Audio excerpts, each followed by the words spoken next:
말씀은 누가복음 9장 10절부터 17절의 말씀. 누가복음 9장 10절의 말씀은 신약성경 105쪽에 있습니다.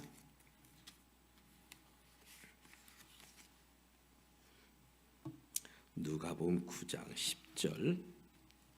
우리 영상으로 예배 임하시는 우리 성도님들도 말씀을 같이 읽어주시기 바랍니다. 사도들이 돌아와 자기들이 행한 모든 것을 예수께 여쭈니 데리시고 따로 베스다라는 고을로 떠나가셨으나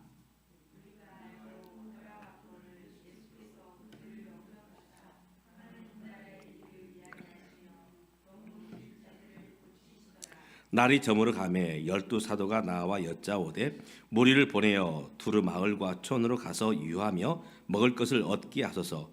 우리가 여기 있는 빈들이니이다.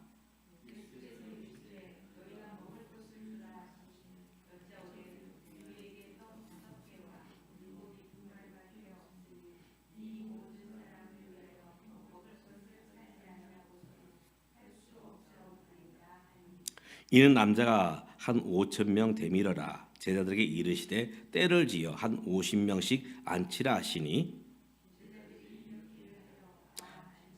예수께서 떡 5개와 물고기 2마리를 가지사 하늘을 우러러 축사하시고 떼어 제자들에게 주어 무리에게 나누어 주시게 하시니 먹고 다 배불렀더라. 그 남은 조각은 12바구니에 거두니라. 아멘.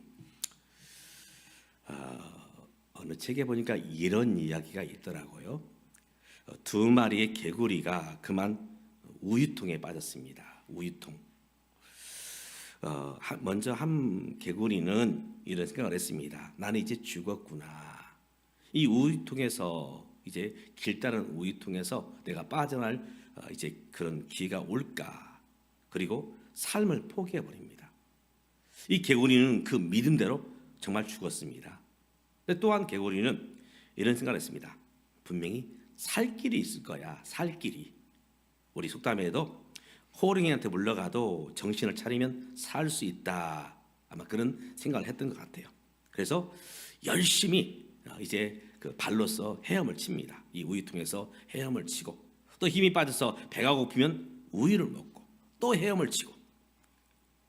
그런데 이 개구리는 과연 이 우유통에서 빠져나왔고 또 살 수 있게 되었습니다. 어떻게 되었느냐? 이 우유라는 것은 시간이 지나면 어떻습니까? 굳습니다. 치즈가 돼요. 그래서 이 개구리는 그 믿음대로 살게 되었다는 그 이야기를 본 적이 있습니다. 우리가 살아가면서 사실은 원하든 원하지 않든 물론 어떤 사람이 어려움과 고난을 원하는 분이 있겠습니까?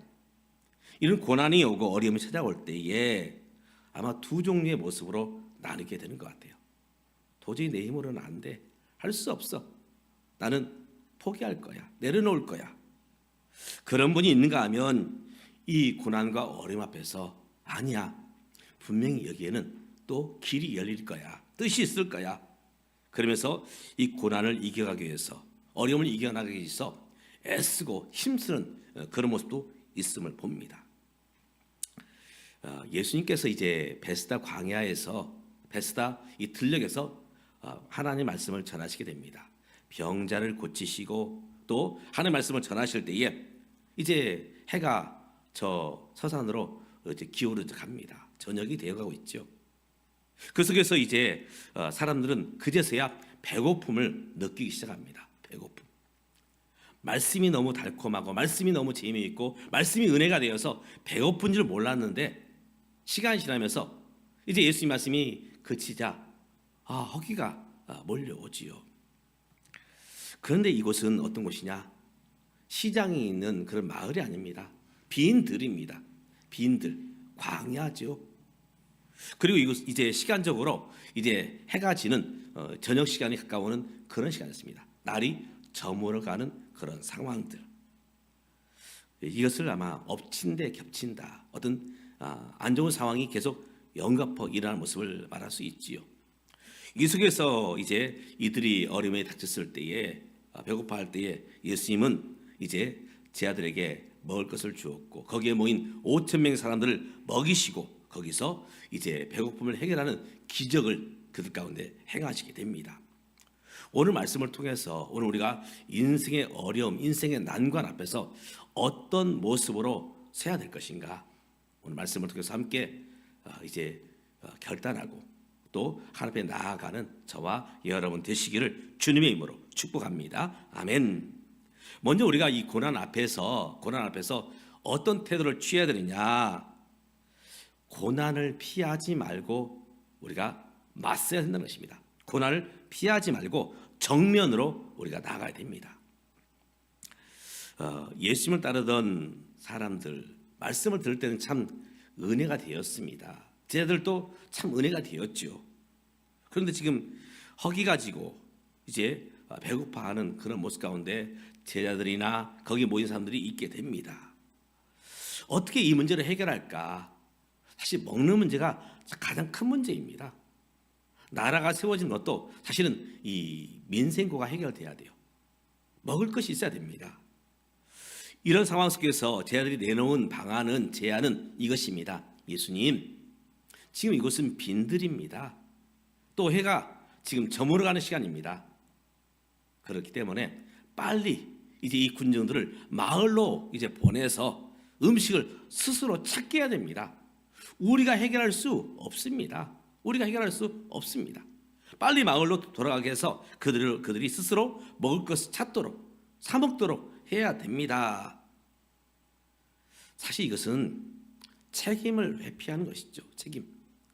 우리는 할 수 없고 너희들 스스로 해라. 그러면서 책임을 이제 군중들에게, 회중들에게 전가시키는 것입니다. 우리가 어려움에 부딪히면 우리도 모르게 이것은 내가 책임져야 되겠다 하는 마음보다는 이 원인이 어디서 왔는가, 다른 사람에게서 그 원인을 찾고자 합니다. 그래, 이것은 조상 탓이야. 조상 탓. 우리가 쓰는 말로 잘 되면 내 탓, 잘 안 되면 조상 탓, 부모 탓. 잘 되면 내가 똑똑하고 힘이 있어서, 안 되면 옆에 있는 남편과 아내가 무능해서. 우리 정치적 상황을 볼 때에 참 그런 안타까운 마음이 들어요. 이것은 어떤 개인 한 사람을 두고 말씀하는 것이 아닙니다. 대통령도 또 야당도 이 어려움 앞에서 어떻게 하면 좋을까? 이것은 내 탓입니다. 대통령도 내 탓입니다. 야당 대표도 내 탓입니다. 모든 정치인들이 내 탓입니다. 내가 부족했습니다. 부덕의 소치입니다. 그런 한마디만 해주시면 참 우리 백성들이 그래, 그러면서 이해하고 또 함께 이제 나아갈 방향을 찾게 될 테인데, 그러지 못한 모습들이 참 안타깝습니다. 바로 책임을 내가 감당하겠다. 가정에서 책임을 내가 감당하겠다. 일터에서 책임을 내가 감당하겠다. 교회에서 또 이 대한민국 백성으로서 내가 이 책임을 지겠다. 그런 태도의 모습이 필요한 때가 아닌가. 야곱의 12아들 중에서 유다란 아들이 있죠. 유다. 야곱의 4번째 아들이죠. 그 가정에는 형제 간에 불화가 있었어요. 왜 아버지 야곱은 이 요셉만 사랑하고 우리를 사랑하지 않지 하면서 아버지의 편애에 대해서 불만이 가득했습니다. 그래서 어떻게 합니까? 동생 요셉을 없애자, 죽이자. 근데 유다는 다른 방안을 냅니다. 요셉을 종으로 팔아버리자. 그것이 해결책이 되었습니까? 평생 동생을 노예로, 종으로 팔았던 죄의식 가운데 살게 되지요. 나중에야 요셉을 만나게 됩니다. 애굽의 총리로 있는 요셉을 만나면서 이제 요셉이 이제 형들을 시험합니다. 그때에 이제 유다가 나를 저 감옥에 넣으시고 다른 형제들은 다 올려 보내십시오. 특별히 베냐민이 왔을 때에 베냐민은 아버지께 돌려 보내야 됩니다. 그렇지 않으면 아버지 야곱이 정말 마음이 힘들어서 어려움에 빠질 수 있습니다. 나를 감옥에 넣으시고 동생 베냐민은 돌려 보내주십시오. 책임을 지려 합니다. 하나님은 이 모습을 기뻐하셨습니다. 책임지는 모습. 그런데 사실 책임지지 않으려는 모습들이 우리들의 모습일 수 있습니다. 오늘 예수님은 이 문제를 우리에게 주셨습니다. 사실 문제가 나의 원인도 있고 또 상대방의 원인도 있어요. 그러나 예수님께서 우리에게 이 문제를 허락하신 것은 그 문제를 통해서 우리를 성장시키시고 성숙시키시기 위함이죠. 바로 이 문제 앞에서 어떻게 제자들이 반응하는가, 이것을 주님은 보고 계신 것입니다. 그래서 요한복음 6장에 보면 이제 다른 이제 모습으로 이제 기록하고 있는데, 예수님께서 제자들에게 묻습니다. 얘들아, 어떻게 하면 좋겠느냐 이렇게 물으시죠. 근데 빌립이 이렇게 말합니다. 예수님, 제가 계산을 해보니까 이 사람들을 먹이려면 한 200데나리온 그 정도 돈이 필요합니다. 데나리온은 우리 한 노동자의 품삯입니다. 품삯. 200데나리온이 있어야 지금 모인 5,000명, 남자 20세 이상의 5,000명을 먹일 수 있고, 여기에 여자들 또 아이들, 그들을 먹일 수 있습니다. 아마도 이곳에 모인 수는 아마 2만 명 이상 되었을 것 같아요. 여자들, 아이들 합산하면 한 2만여 명. 200데나리온이 있어야 이들을 먹일 수 있습니다. 빌립이 틀린 말한 게 아닙니다. 정말 맞는 말이고 합리적인 제안이에요. 그런데 오늘 우리가 주님의 제자로 우리가 서려 한다면 무엇을 보아야 되느냐?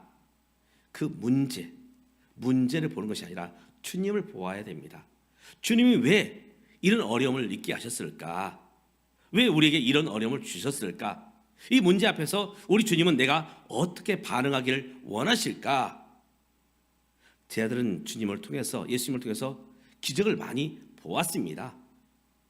그러면 이렇게 대답을 했어야 했습니다. 우리는 할 수 없습니다. 그러나 주님은 하실 수 있습니다. 주님은 하실 수 있습니다. 주님, 우리가 어떻게 하면 좋을까요?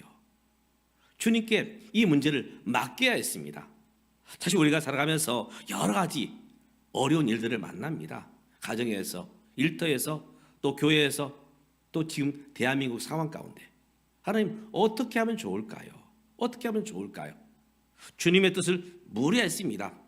우리는 할 수 없지만 주님께서 이 일에 주관자가 되시면 능히 이 문제가 합력해서 선을 이룰 줄 믿습니다. 오늘 저와 여러분이 이 문제 앞에서 우리가 그 문제에만 집중하지 마시고 문제 너머에 역사하시는 하나님의 손길을 볼 수 있는 저와 여러분 되시기를 주님의 이름으로 축복합니다. 아멘. 두 번째로 우리가 이 문제를 해결하기 위해서 어떻게 될 것인가? 해결하기 위해서 어떻게 될 것인가? 주님은 12절에서 이렇게 말씀하십니다. 23절에 예수께서 이르시되 너희가 먹을 것을 주라 하시니 여짜오되 우리에게 떡 5개와 물고기 2마리밖에 없으니 이 모든 사람을 위하여 먹을 것을 하지 아니하고서는 할 수 없습니다. 이렇게 말하죠. 다른 복음서에 보면 이 떡 5개와 물고기 2마리는 한 어린아이가 가져온 도시락이죠. 한 어린아이가 가져온 도시락. 어떤 큰 물고기가 아니라 아마 작은 생선이었던 것 같아요. 떡 5개와 물고기 2마리. 어린아이의 한 끼 식사입니다. 그런데 제자들은 이렇게 말합니다. 이것 가지고는 아무것도 못합니다. 이것 가지고는 아무것도 못합니다. 그렇습니다. 사실은 주님께 이것을 가지고 가야 됩니다. 주님, 비록 어린 소년의 작은 도시락, 떡 5개와 물고기 2마리지만 주님이시면 이 일을 행할 줄 믿습니다. 주님이시면. 이것을 믿음으로 주님께 드려야 했습니다. 오늘 우리도 마찬가지입니다. 우리 환경을 돌아보면 참 많은 부분에서 부족하고 연약하고 참 이제 곰핍이 많이 있지요. 물질이 없고 사람이 없고 정말 해결 방안이 안 보입니다. 제가 개척해서 이제 저희 5 식구로 이제 17년 전 개척을 했는데요. 정말 필요한 것들이 많아요. 물질도 때로는 필요하고 사람도 필요하고. 근데 중요한 것은 우리 주님은 무엇을 원하시느냐? 가지고 있는 그것, 비록 그것이 작지만 보리떡 5개와 같고 물고기 2마리 같지만 주님께 드리는 것, 주님께 드리는 것, 이것이 중요합니다. 우리 가끔씩 우리는 이런 어려움 고백들을 합니다. 주님, 나는 이것밖에 못해요. 이것밖에 못해요. 너무 작습니다. 그러나 그 자금을 통해서 하나님은 역사하십니다. 우리가 믿음으로 주님께 드리면 보리떡 5개이지만 물고기 2마리지만 믿음으로 주님께 드리면 그 작은 것을 받으시고 주님은 기뻐하시고 그 위에 역사하신다는 것입니다. 제 아들은 그렇게 드려야 했습니다. 주님, 어린 소년의 도시락이지만 주님께 드립니다. 주님께서 역사해 주십시오. 하나님, 나는 건강도 연약합니다. 또 가진 것도 많지 않습니다. 그러나 내가 할 수 있는 그것을 주님께 드립니다. 그러면 주님께서 역사하실 줄 믿습니다. 우리 가정에서 우리 가정은 안 돼. 우리 일터를 보면서 우리 일터는 안 돼. 특별히 지금 대한민국 상황을 보면서 우리 대한민국은 안 돼. 이런 모습이 아니라 내가 우리 가정의 구성원으로서, 일터의 구성원으로서, 교회의 구성원으로서, 이 대한민국의 한 백성으로서 내가 할 수 있는 일이 무엇인가? 오늘 여기에서 할 수 있는 일이 있을 것인데 어쩌면 그것은 작은 일일 수 있습니다. 작은 일일 수 있어요. 그러나 가족으로서 내가 이 가정 안에서 어떻게 행할 것인가? 또 일터에서 내가 이제 일터에 이제 회사원으로서 어떻게 할 것인가? 또 대한민국 백성으로서 이 교회 또 성도로서 어떻게 할 것인가?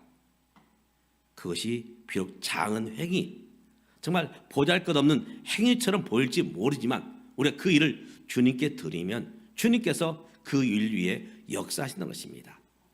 오늘 저와 여러분이 가진 것 비록 작아 보이지만 주님 앞에 내어놓고 주님께 드리시는, 믿음으로 드리시는 저와 여러분 되시기를 주님의 이름으로 축복합니다. 아멘. 세 번째로 우리가 이 일 앞에서 기도해야 된다는 것입니다. 우리 작은 헌신을 드리는 것 중요합니다. 또 함께 우리는 기도해야 됩니다. 하나님께서 역사해 주십시오. 우리 예수님은 이제 이 보리떡 5개와 물고기 2마리를 하나님께 기도합니다. 오늘 말씀 보니까 축사하시고 떼어 나누어 주십니다. 축사하시고. 왜 하나님께서 우리에게 이 곰피반 피로를 주셨을까? 사실 그것은 기도하게 하시는 하나님의 뜻이지요. 우리가 풍성하면 기도할까요? 모든 것이 채워져 있으면 기도할까요? 사실은 등 따시고 배부르면 기도하지 않습니다. 언제 기도합니까? 사실은 어려움에 맞닥뜨릴 때에, 많은 필요가 생길 때에 비로소 하나님께 달라고 기도하는 것이죠. 우리 이 땅의 삶을 살아가면서 사실 우리의 삶이 늘 평안하다 그런 적 없습니다. 광야입니다. 광야. 많은 것이 필요하고 주의 역사가 필요하고 그때 우리가 무엇 해야 되느냐? 기도해야 됩니다. 하나님께 우리에게 소원을 주셨습니다. 이 소원을 가지고 주 앞에 나와 기도할 때에 하나님은 그 기도 위에 역사해 주시죠. 모세가 기도할 때에 홍해가 열립니다. 모세가 기도할 때에 만나와 메추라기가 그들 가운데 임하게 됩니다. 모세가 기도할 때에 바위에서 반석에서 샘물이 나서 그들의 목을 축이게 됩니다. 또 모세가 기도할 때에 아말렉과의 전쟁에서 그들은 승리하게 됩니다. 이것은 모세만의 이야기일까요? 아닙니다. 오늘 저와 여러분도 마찬가지입니다. 가정의 크고 작은 어려움들, 우리 대한민국의 이런 어려움들, 또 우리 교회와 이 사회의 여러 가지 어려움들, 그 속에서 우리가 남의 탓으로 돌리면 해결책이 없습니다.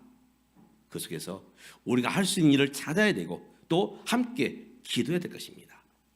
이렇게 기도할 때에 하나님은 거기에 역사를 행하셨죠. 기적을 행하셨습니다. 모든 사람이 함께 먹고 12바구니를 거두는 그런 기적의 현장이 되었던 것입니다. 참 어려운 때입니다. 우리 가정을 보아도, 일터를 보아도, 우리 교회를 보아도, 특별히 대한민국을 보아도 참 어려운 때예요. 우리가 저 현장에 가서 으쌰으쌰 하는 것도 어떻게 보면 하나의 액션일지 모르지만 더 중요한 것이 있습니다. 우리가 내가 할 수 있는 일, 지금 여기에서 할 수 있는 일, 우리가 그것들을 해야 될 것입니다. 하나님, 내가 이 일을 하면서 주님께 이 문제를 맡깁니다. 또 함께 기도해야 됩니다. 우리 가정의 여러 가지 문제들, 일터와 교회와 이 나라 이 민족을 보면서 기도할 부분들이 있습니다. 기도할 때에 분명히 하나님은 그 위에 역사하실 것입니다. 2025년 참 힘들고 어렵게 시작한 것 같지만 분명히 이 문제를 주신 것도 이 대한민국을 더욱 반석 위에 세우신 하나님의 뜻이라 믿습니다. 우리 가정과 우리 일터와 우리 교회도 연약함이 있는 것, 바로 이것을 통해서 하나님께 맡기며 우리가 해야 될 일을 감당하며 기도하는 하나님의 뜻일 것입니다.